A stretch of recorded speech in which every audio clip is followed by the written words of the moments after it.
ಅತಿವೃಷ್ಟಿಯಿಂದ ನಷ್ಟ ಉಂಟಾಗಿರುವ ಅರಣ್ಯ ಅತಿಕ್ರಮಣದಾರರ ಸಾಗುವಳಿಯ ಬೆಳೆ ನಷ್ಟ ನಿರ್ಧರಿಸುವ ಕುರಿತು ಸರ್ಕಾರ ಚಿಂತಿಸಬೇಕು ಎಂದು ಅರಣ್ಯ ಭೂಮಿ ಹಕ್ಕು ಹೋರಾಟಗಾರರ ವೇದಿಕೆ ಅಧ್ಯಕ್ಷ ರವೀಂದ್ರ ನಾಯ್ಕ್ ಸರ್ಕಾರಕ್ಕೆ ಒತ್ತಾಯಿಸಿದ್ದಾರೆ.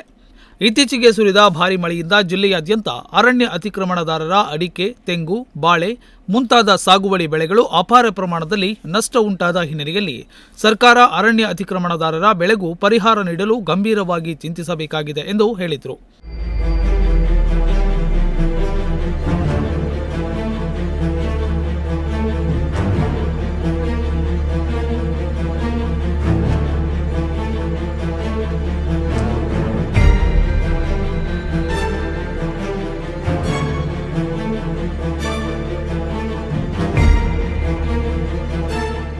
ಎರಡು 2022ರಿಂದ ಮನೆ ನಂಬರ್ ದಾಖಲಾಗಿರುವ ಅತಿಕ್ರಮಣದಾರರ ಪೂರ್ಣ ಮನೆ ನಷ್ಟಕ್ಕೆ 1,20,000 ರೂಪಾಯಿ ಮನೆ ನಷ್ಟ ಪರಿಹಾರ ರಾಜ್ಯ ಸರ್ಕಾರ ನೀಡುತ್ತಿದ್ದು, ಅತಿಕ್ರಮಣದಾರರ ಬೆಳೆ ನಷ್ಟಕ್ಕೆ ಪರಿಹಾರ ನಿಗದಿಗೊಳಿಸಿರಲಿಲ್ಲ.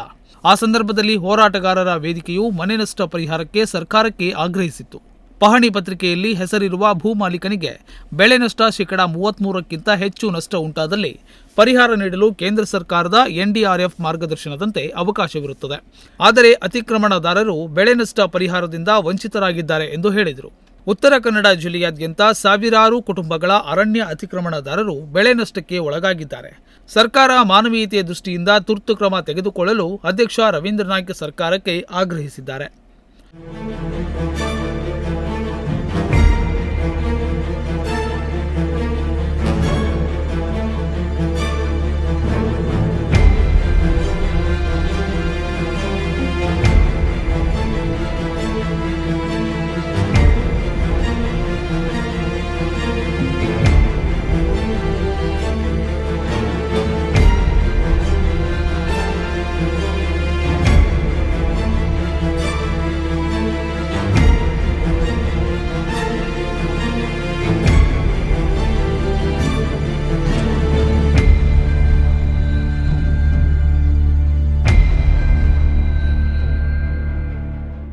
Nudisiri news desk, Sirsi.